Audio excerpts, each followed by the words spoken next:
আগামীকাল শক্তিশালী একাদশ নিয়ে ভারতের বিপক্ষে মাঠে নামছে বাংলাদেশ। একাদশ থেকে বাদ পড়তে যাচ্ছেন শরীফুল। এদিকে নিজেদের সেরা একাদশ নিয়ে বাংলাদেশের বিপক্ষে মাঠে নামছে ভারতও। তবে শক্তিশালী ভারতের বিপক্ষে আত্মবিশ্বাস নিয়ে মাঠে নামছেন লিটনরা। আগামীকাল ভারতের বিপক্ষে বাংলাদেশের সম্ভাব্য একাদশ নিয়ে বিস্তারিত থাকছে প্রতিবেদনে। আগামীকাল 24 তারিখ রাত 8:30টায় মুখোমুখি হচ্ছে বাংলাদেশ ভারত। মুখে অনেকেই বলে ভারত পাকিস্তান রাইভেলারি হয়, তবে সাম্প্রতিক সময়ে ভারত পাকিস্তানের চেয়েও বেশি উত্তেজনা হয় বাংলাদেশ ভারত ম্যাচে। বরাবরই বাংলাদেশের ক্রিকেটে জলের সমীকরণের মারপ্যাচ। টাইগাররা কোনো বড় টুর্নামেন্টে খেলতে গেলেই ভক্তরা হিসেব কষতে বসে কিভাবে কি করলে বাংলাদেশ চলে যাবে পরের রাউন্ডে। এবারের এশিয়া কাপেও যেন তার পরিবর্তন নেই। চ্যাম্পিয়ন হতে আসা লিটন দাসের দল সেই সমীকরণের মারপ্যাচেই পার হয়েছে গ্রুপ পর্বের বাধা। টাইগারদের লক্ষ্য যখন ফাইনালে উঠে শিরোপা জেতা, তখন ভক্তরাও করছে মজার এক প্রশ্ন: এমন কোন সমীকরণ কি আছে যে হিসেবে কোনো ম্যাচ না জিতেও ফাইনালে উঠে যাবে বাংলাদেশ?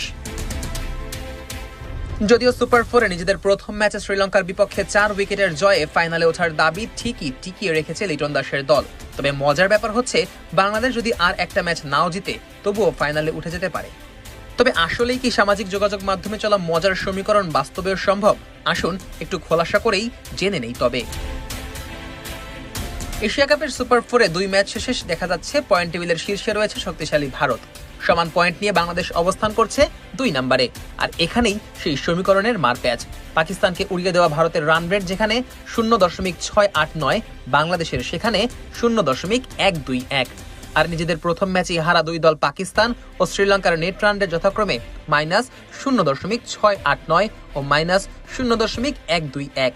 অর্থাৎ আপাতত পয়েন্ট টেবিলের সবার তলানিতে আছে সলমান আগার পাকিস্তান, যে দলটি আবার মঙ্গলবার সুপার ফোরের ম্যাচে শ্রীলঙ্কার মুখোমুখি হবে।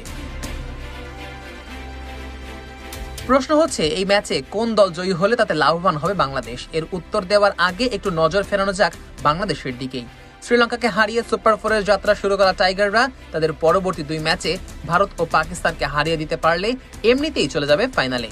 সেক্ষেত্রে কোনো যদি কিন্তুর সমীকরণের মারপ্যাচেও দরকার পড়বে না লিটন দাসদের।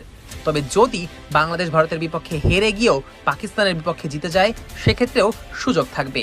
এর আগেই অবশ্যই বাংলাদেশ জেনে যাবে শ্রীলঙ্কা পাকিস্তান ম্যাচের জয়ী দলকে। তবে সবচেয়ে বড় টুইস্ট হচ্ছে, বাংলাদেশ যদি তাদের বাকি 2 ম্যাচও হেরে যায় তবুও টাইগারদের সুযোগ থাকবে ফাইনালে ওঠার। বলতেই পারেন কিভাবে? এখানেই সেই সমীকরণের মারপ্যাচ। বাংলাদেশ বাকি 2 ম্যাচ হেরে গেলে ভারতকে অবশ্যই তাদের শেষ ম্যাচে শ্রীলঙ্কাকেও হারাতে হবে। সেক্ষেত্রে শ্রীলঙ্কার বিপক্ষে হারতে হবে পাকিস্তানকে, আর বাংলাদেশকে অল্প ব্যবধানে পাকিস্তানের বিপক্ষে হারতে হবে। তাহলেই ভারত বাদে বাকি 3 দলের পয়েন্ট সমান 2